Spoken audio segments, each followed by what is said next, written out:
सुप्रभात प्रिय बच्चों।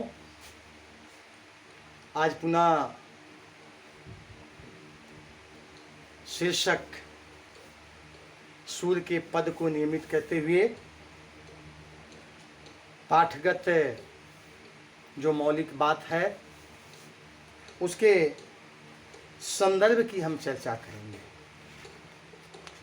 पिछले क्लास में हम लोगों ने देखा था कि सूरदास ने किस प्रकार से भगवान कृष्ण के वात्सल्य स्वरूप का बड़े ही माधुर्य भाव के साथ वर्णन किया है। उनकी इस प्रकार के जो भाव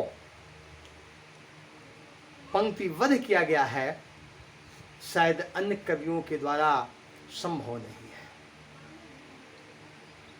सूर्य ने माँ जसोदा और भगवान कृष्ण के बीच में जो आत्मिक प्रेम की रचना की है वह शायद सबों के लिए एक आदर्श उदाहरण है।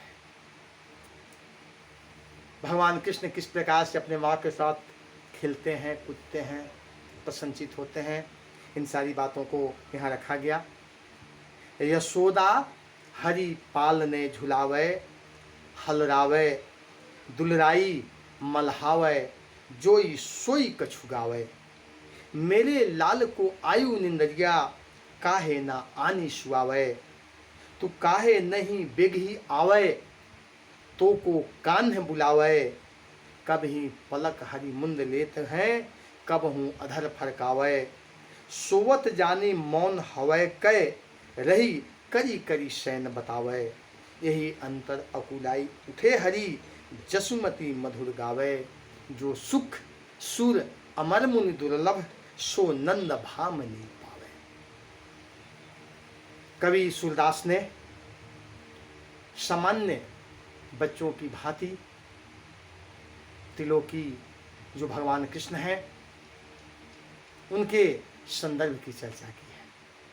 माँ यशोदा भगवान कृष्ण को एक पालना में झुला रही है और झुलाने के क्रम में जो स्वाभाविक प्रकृति बच्चों और माँ के बीच में उत्पन्न होता है उसके संदर्भ की चर्चा की गई है। वे उसे हिलाती है, डुलाती है, दुलार करती है और मल्हार गाती है, लोरी। जब बच्चा सोता नहीं है तब माँ क्या करती है, उसे सुलाने का प्रयास करती है कुछ गाकर।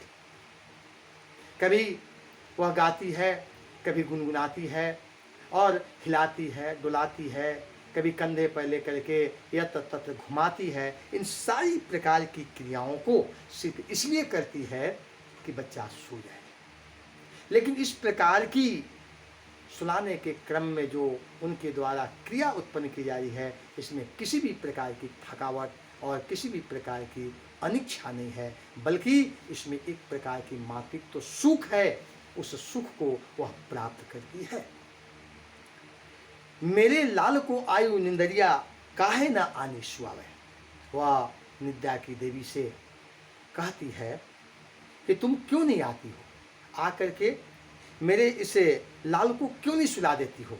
यह थका हरा मंदा है, थोड़ा सो लेगा, आराम मिलेगा।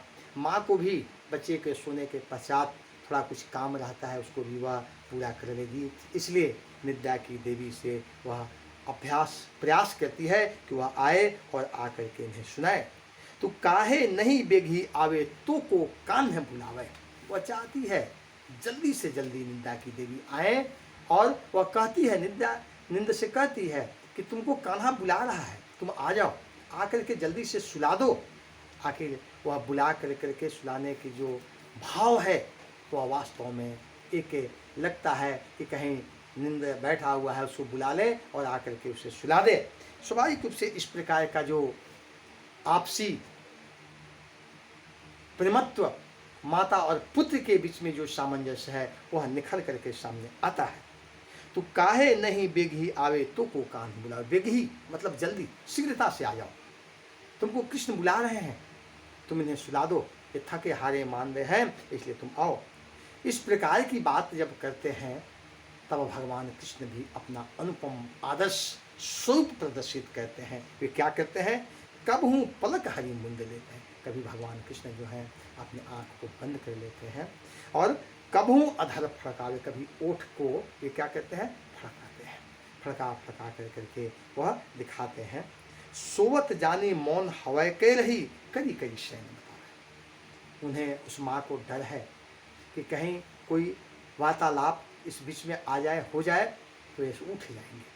इसलिए वे इशारों के माध्यम से यह बताने का प्रयास करती हैं कि चुपचाप सभी लोग रहो ताकि बड़ी सरलता से यह सो सके, क्योंकि बड़ी कर्तव्य के बाद यह सोता है। इसलिए इस प्रकार की प्रकृति और इस प्रकार का जो भाव है माता और पुत्र के बीच में, वह वास्तव में एक आदर्श अनुपम जैसा प्रतीत होता है। हर एक माँ अपने बच्चे को सुलाने के क्रम में इस प्रकार की प्रकृति से नहीं लगी हुई रहती है।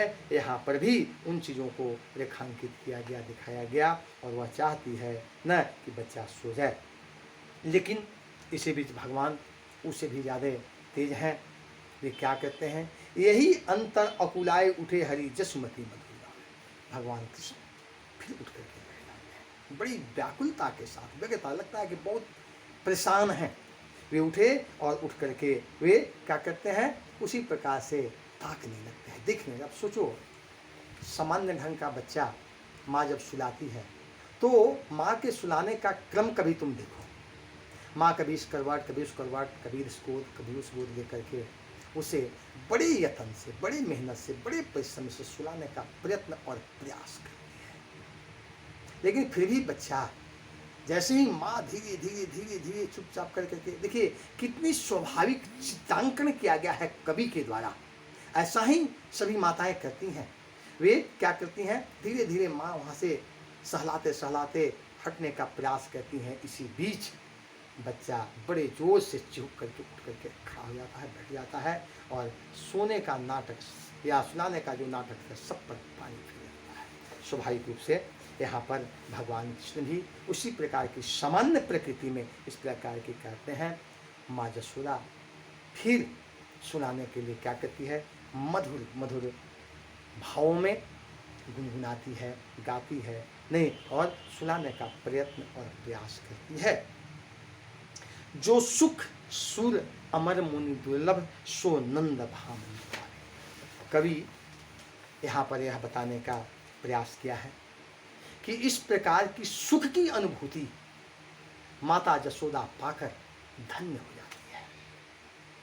सभी माताएं जो अपने पुत्र को अंक में खिलाती है, डुलाती है, पुचकारती है, हिलाती है, डुलाती है, मल्हा लगा करके सुलाने का प्रयास करती हैं, उसे एक प्रकार का मातृत्व सुख की प्राप्ति होती है।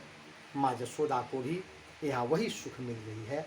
और इस प्रकार से कवि यह बताने का प्रयास करता है कि जो सुख सुर अमर मुनि दुर्लभ, इस प्रकार की सुख पाने के लिए देवताओं में भी होड़ मची हुई है, लेकिन यह प्राप्त नहीं हो पाता। फिर इसके बाद ऋषि मुनि तपस्या में रात दिन रत रहते हैं, लीन रहते हैं, फिर भी यह सुख उन्हें प्राप्त नहीं होता। कौन सी सुख? मातृत्व सुख। लेकिन माँ यशोदा एक ऐसी संपन्नता है इस मामले में कि वह भगवान कृष्ण को अपने अंक में खिलाती है, सारी मातृत्व सुख प्रदान करती है। वात्सलता का जो सारा श्रृंगार है निश्चित रूप से वह प्राप्त करती है। भगवान कृष्ण भी इस प्रकार की माता के प्रेम भाव से वह आह्लादित हैं, प्रसन्नचित्त हैं, सुख से भरे पड़े हुए हैं। कवि यह बताने का प्रयास करते हैं कि वास्तव में माँ यशोदा अपने इस सुख से अपने आप को वंचित करना नहीं चाहती, बल्कि वह चाहती है कि हमें इस प्रकार की सुख बहुत दिनों तक मिले। इस प्रकार से सूरदास ने इस प्रकार की यथार्थ वस्तुतः स्थिति को देखकर यह बताने का प्रयास किया है।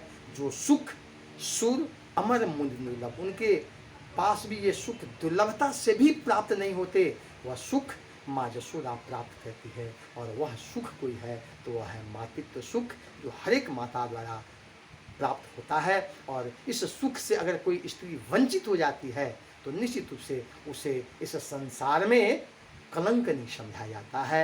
लेकिन सौभाग्य की ही बात है कि प्रत्येक माताओं को यह सुख से वंचित नहीं होना पड़ता, बल्कि सामान्य जीवन यापन करने का प्रयत्न और प्रयास करना पड़ता है। तो आज के लिए इतना ही। अगले क्लास में हम बातों को निमित्त करेंगे।